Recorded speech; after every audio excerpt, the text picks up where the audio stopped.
Actuellement, je remue des souvenirs du bon vieux temps, si on peut dire,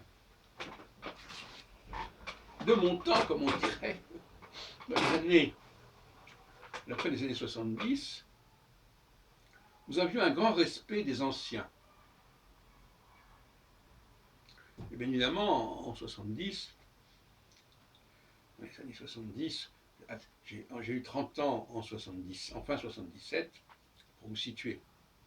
Et la plupart des gens que j'invitais à mes colloques avaient 20, 30 ans de plus que moi. Et je n'invitais pas beaucoup de gens de mon âge, en vérité. Ce que peut-être me sera reproché par les gens de cet âge-là, justement. Mais j'ai été la providence pour tout un ensemble d'anciens.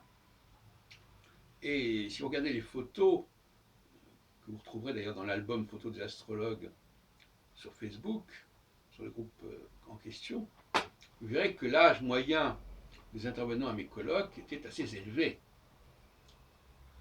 Et ils étaient souvent nés au moins 20 ans avant moi. Je pense avec attendrissement à des gens comme Pierre Riquel, comme Jacques Dorsan, comme Antoine de Francesco, et bien d'autres. Et ça faisait le charme de la situation d'un organisateur qui avait même pas une trentaine d'années, et de toute une génération qui était bien contente de retrouver cette... Je pense aussi à Jean-Charles Pichon, par exemple. J'en pense même à Jean-Pierre Nicolas. Et cette situation n'existe plus du tout aujourd'hui. On ne respecte pas les anciens. D'ailleurs, ces anciens, ils ont disparu. Le dernier en date étant André Barbeau, qui est mort à près de 100 ans. Et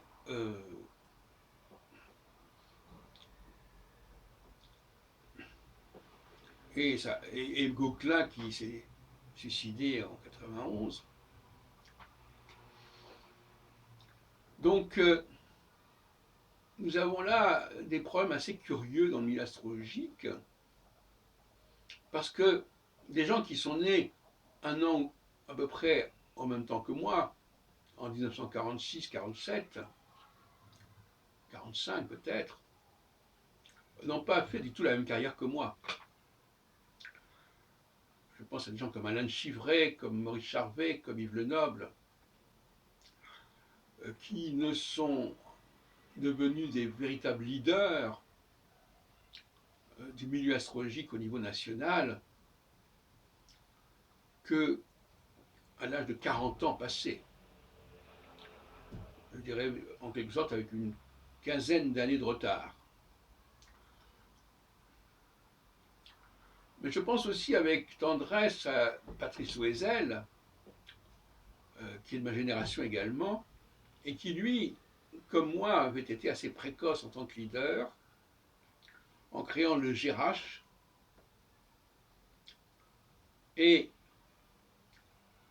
par contre qui avait choisi un profil différent du mien. C'est-à-dire qu'il cherchait plutôt à s'implanter au niveau local et au niveau des praticiens de l'astrologie, assez des amateurs, enfin des trucs assez basiques. Mais enfin, on se complétait d'une certaine manière. Il y avait les petits congrès du GRH et les grands congrès du MAU, si on veut.